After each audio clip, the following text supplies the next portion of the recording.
Bismillah. Assalamualaikum warahmatullahi wabarakatuh. Alhamdulillahi rabbil alamin. Wassalatu wassalamu ala ashrafil anbiya'i wal mursalin. Nabiyyina Muhammadin wa ala alihi wa sahbihi ajma'in. Amma ba'd. Puji dan syukur kepada Allah Subhanahu wa taala. Salawat dan salam semoga tercurah kepada Nabi kita Muhammad sallallahu alaihi wasallam beserta keluarga, sahabat, dan orang-orang yang senantiasa mengikuti jejak langkah beliau hingga yaumul qiyamah. Ikhwan fiddin, rahimakumullah. Ini adalah pertemuan ke-20 dari kajian rutin selama bulan Ramadan tahun 1441 Hijriah, membahas kitab Mukhtasar Ahaditsus Shiyam, Ahkamun wa Adab, atau ringkasan hadis-hadis seputar puasa, hukum-hukum dan adab-adabnya, yang ditulis oleh Syekh Abdullah bin Shalih Al-Fauzan hafizahullahu ta'ala. Pada pertemuan kali ini kita akan membahas hadis yang ke-20, yaitu tentang Al-Hadisul Ashrun fil i'tikaf, yaitu tentang i'tikaf. An Ibnu Umar radhiyallahu anhuma qala, dari Ibnu Umar radhiyallahu ta'ala anhuma, ia berkata, kana Rasulullah sallallahu alaihi wasallam ya'takiful ashra al-awakhir min Ramadan, muttafaqun alaih. Rasulullah sallallahu alaihi wasallam beriktikaf di 10 hari terakhir bulan Ramadan, muttafaqun alaih. Penulis menjelaskan mengenai hadis ini, al-hadisu dalilun ala fadlil i'tikaf wa luzumil masjid wa la siyama al-ashr al-awakhir min Ramadan. Hadis ini merupakan dalil tentang keutamaan beriktikaf dan tinggal di masjid, khususnya di 10 terakhir bulan Ramadan.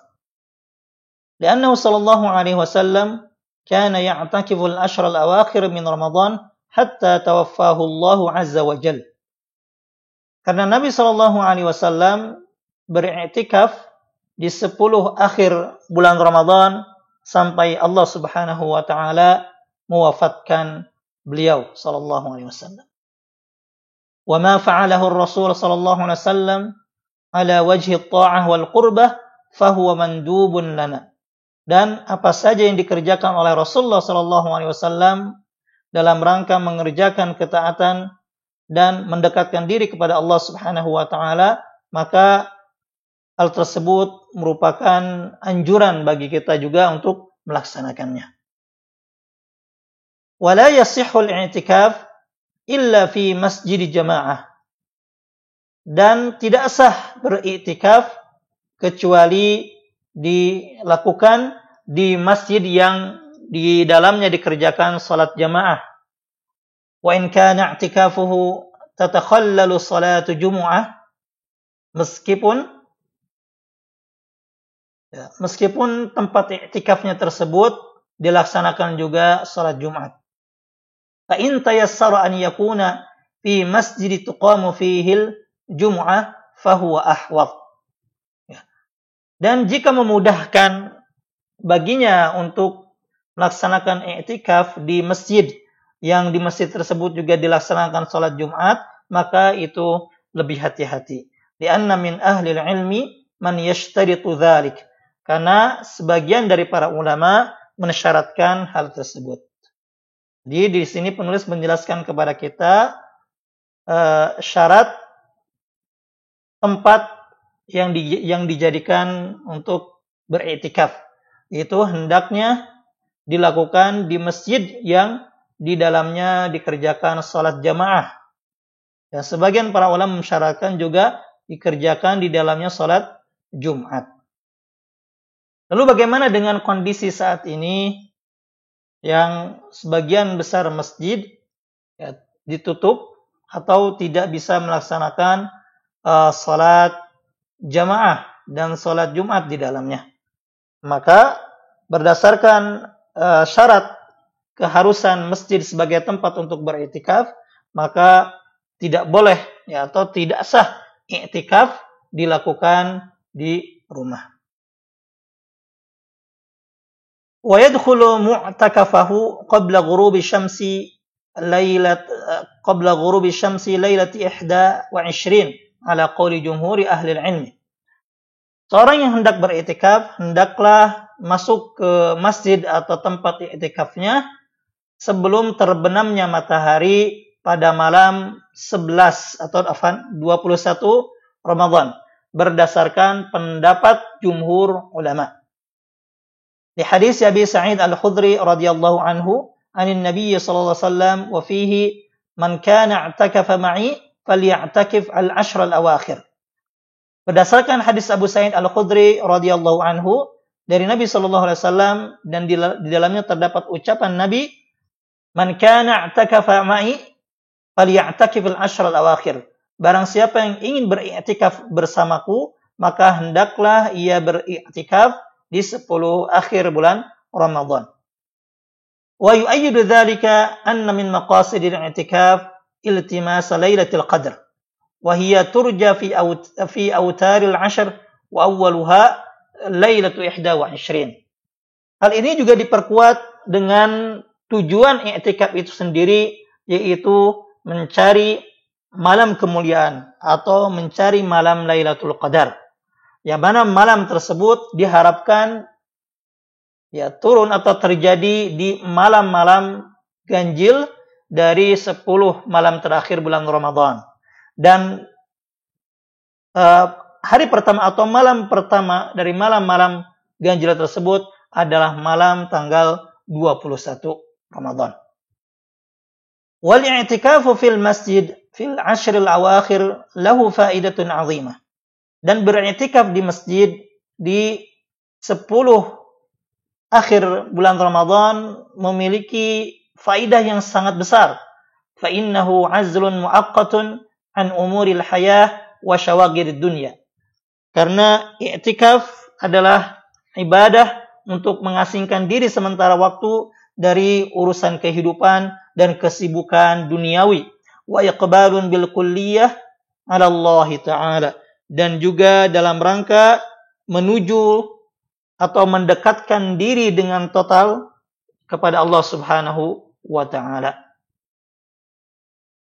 Kemudian penulis menjelaskan tentang apa yang harus dikerjakan seorang yang sedang beriktikaf dan apa yang bisa membatalkannya. Walamma kana al-mu'takifu munqati'an li'ibadatillahi ta'ala fi baitin min buyutih. Karena seorang yang sedang beriktikaf itu fokus untuk beribadah kepada Allah Subhanahu wa Ta'ala di salah satu rumah-rumahnya, yaitu di masjid, muni'a min mubasyaratin nisa bijima'in aw taqbirin aw nahwi dzalik. Maka seorang yang sedang beriktikaf dilarang untuk bercumbu dengan istrinya, baik itu dengan berhubungan suami istri atau dengan menciumnya atau yang semisalnya. Kama anna al-mu'takif mamnu'un minal khuruji illa lihajatil insan ad-daruriyah. Sebagaimana orang yang sedang beriktikaf juga dilarang untuk keluar dari masjid tempatnya beriktikaf kecuali untuk kebutuhan yang mendesak. Kal ightisali in asabathu janabah bil ihtilam. Seperti mandi wajib jika ia mengalami mimpi basah. Wa kal bauli wal gha'iti idza lam yujad fil masjid hammamun yaqdi hajatahu fihi wa yaghtasil. Atau seperti buang air kecil atau buang air besar jika di masjid tidak ada kamar mandi yang di sana seorang yang sedang beriktikaf bisa memenuhi hajatnya atau untuk mandi. Walahu an yakhruja liya'tiya bi ta'amihi idza lam yakun hunaka man ya'tihi bihi. Seorang yang sedang beriktikaf diperbolehkan untuk keluar dari masjid atau tempat iktikafnya untuk mengambil makanan jika tidak ada yang mengantarkan makanan kepadanya. Jadi di sini penulis menjelaskan kepada kita hal-hal yang tidak boleh dilakukan dan juga yang boleh dilakukan. Di antara yang tidak boleh dilakukan dan sekaligus juga ada yang membatalkan adalah di antaranya bercumbu dengan istri. Ya, jika dilakukan jika jima atau berhubungan suami istri maka bisa membatalkan puasanya. Atau keluar dari masjid tanpa ada kebutuhan mendesak. Itu juga termasuk membatalkan i'tikaf. Adapun di antara perbuatan yang diperbolehkan selama beriktikaf adalah keluar dari masjid untuk kebutuhan mendesak. Bagaimana yang disebutkan oleh penulis, yaitu seperti mandi karena janabat ya, atau mandi untuk membersihkan diri, atau buang air kecil atau buang air besar ya, atau untuk mengambil keperluan mendesak lainnya atau seperti makanan.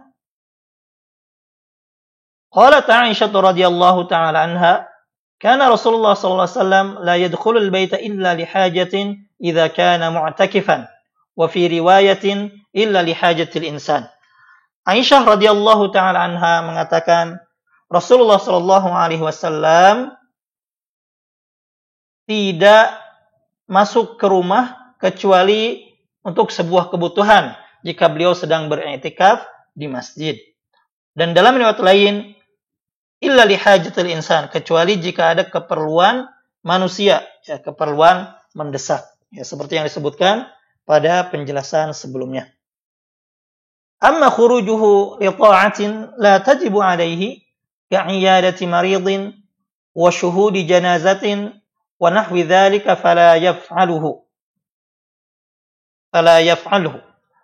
Adapun seorang yang sedang beriktikaf keluar untuk melakukan sebuah ketaatan yang tidak wajib atasnya seperti mengunjungi orang sakit atau menyaksikan jenazah atau yang lainnya, maka tidak dikerjakan. Illa in ishtarata dzalika fi ibtida'i i'tikafihi ala ahadil qaulain wallahu a'lam. Kecuali jika ketika sebelum beriktikaf ia mensyaratkan ya, di awal i'tikafnya bisa atau boleh dirinya keluar untuk melaksanakan ketaatan-ketaatan tersebut ya, berdasarkan salah satu pendapat para ulama, wallahu taala a'lam. Kemudian penulis menasihati kita, wa 'alal mu'takif an yudrika hikmatal i'tikaf. Seorang yang sedang beriktikaf hendaknya berusaha meraih hikmah dari i'tikaf itu sendiri. Fayaqdi waqtahu bis shalah wa tilawatil Qur'an wa dzikr. Wa tilawatil Qur'an wa dzikr. Hendaknya ia manfaatkan waktunya dengan memperbanyak salat, membaca Al-Qur'an dan berzikir. Wa an yastafida min waqtihi, dan hendaknya ia manfaatkan waktunya. Walahu an yatlubal ilma wa yaqra'a fi kutubit tauhid wat tafsir wal hadis wa ghairiha minal kutubil mufidah. Ia juga hendaklah menuntut ilmu ya, dan membaca buku-buku tauhid, tafsir, hadis dan buku-buku bermanfaat lainnya. Wala ba'sa an yatahaddasa qalilan bi haditsin mubahin ma ahlihi aw ghairihim li maslahah. Dan tidak mengapa jika ia berbicara ya sedikit berbicara dengan pembicaraan yang mubah bersama keluarganya atau yang lainnya untuk sebuah kemaslahatan. Di hadis Safiyah radhiyallahu anha, berdasarkan hadis Safiyah radhiyallahu anha, qalat, ia berkata, kana an-nabiy sallallahu alaihi wasallam mu'takifan fa'ataituhu azuruhu laylan haddathuhu thumma qumtu li'unqaliba faqama ma'i. Al-hadis wallahu a'lam. Adalah Nabi sallallahu alaihi wasallam ketika sedang beriktikaf, aku datang mengunjungi beliau di malam hari. Kemudian aku berbincang-bincang dengan beliau, kemudian aku berdiri untuk kembali ke rumahku, kemudian beliau pun berdiri bersamaku. Al-hadis wallahu taala a'lam. Jadi di sini penulis menjelaskan kepada kita ya, di antara syariat yang dianjurkan bagi seorang yang berpuasa di bulan Ramadan, ya, seorang muslim di bulan Ramadan adalah beriktikaf di 10 hari terakhir bulan Ramadan. Ya, sebagaimana perbuatan Nabi sallallahu alaihi wasallam dan contoh beliau sallallahu alaihi wasallam. Dan disyariatkan i'tikaf agar dikerjakan di masjid yang di dalamnya didirikan salat jamaah dan tidak sah jika dilaksanakan di selain masjid. Hendaklah seorang yang ingin beriktikaf masuk ke tempat iktikafnya atau ke dalam masjid sebelum terbenamnya matahari malam 21 Ramadan berdasarkan pendapat jumhur. Dan hendaknya orang yang sedang beriktikaf menghabiskan waktunya dengan hal-hal yang bermanfaat, dengan ketaatan kepada Allah Subhanahu wa taala seperti memperbanyak salat, memperbanyak membaca Al-Qur'an, memperbanyak zikir dan amalan-amalan yang lainnya. Kemudian seorang yang sedang beriktikaf juga hendaknya menghindari apa saja yang bisa membatalkan iktikafnya. Di antaranya adalah berhubungan suami istri, ya, atau keluar dari tempat i'tikafnya tanpa ada keperluan. Namun seorang yang beriktikaf diperbolehkan baginya untuk keluar dari masjid sekedar untuk memenuhi kebutuhannya, seperti untuk mandi, buang air besar atau buang air kecil, ya, atau untuk mengambil makanan. Kemudian penulis menutup dengan doa, Allahumma inna nas'aluka khasyataka fil ghaibi wasyahadah. Ya Allah, aku memohon kepadamu rasa takut kepadamu di tatkala sendiri dan tatkala di keramaian. Wa nas'aluka kalimatal haqqi fil ghadabi war ridha. Dan aku mohon kepadamu kalimat yang hak, ucapan yang hak di saat marah maupun di saat ridha. Wa nas'alukal qasda fil faqri wal ghina, dan kami mohon kepadamu kecukupan baik di saat miskin maupun di saat kaya. Wa nas'aluka na'iman la yanfad, kami mohon kepadamu kenikmatan yang tidak sirna. Wa qurratu 'ain la tanqati, dan penyejuk mata yang tidak pernah berhenti. Wa nas'aluka ladzatan nadhr ila wajhikal karim, ya Allah, kami mohon kepadamu kenikmatan memandang wajahmu yang mulia. Waghfirillahumma lana wa liwalidaina wa li jami'il muslimin, ya Allah, ampunilah kami, kedua orang tua kami, dan seluruh kaum muslimin. Demikian yang bisa disampaikan, mudah-mudahan bermanfaat. Mudah-mudahan Allah Subhanahu wa taala memberikan taufik kepada kita semua agar bisa memaksimalkan ibadah kepadanya di 10 hari terakhir bulan Ramadan ini. Mudah-mudahan Allah Subhanahu wa taala menerima semua amal ibadah kita yang telah kita kerjakan khususnya di bulan Ramadan ini, baik salatnya maupun puasanya maupun tilawahnya maupun sedekahnya dan amal-amal ibadah yang lainnya. Dan mudah-mudahan Allah Subhanahu wa taala mengampuni kekurangan kita dalam beribadah.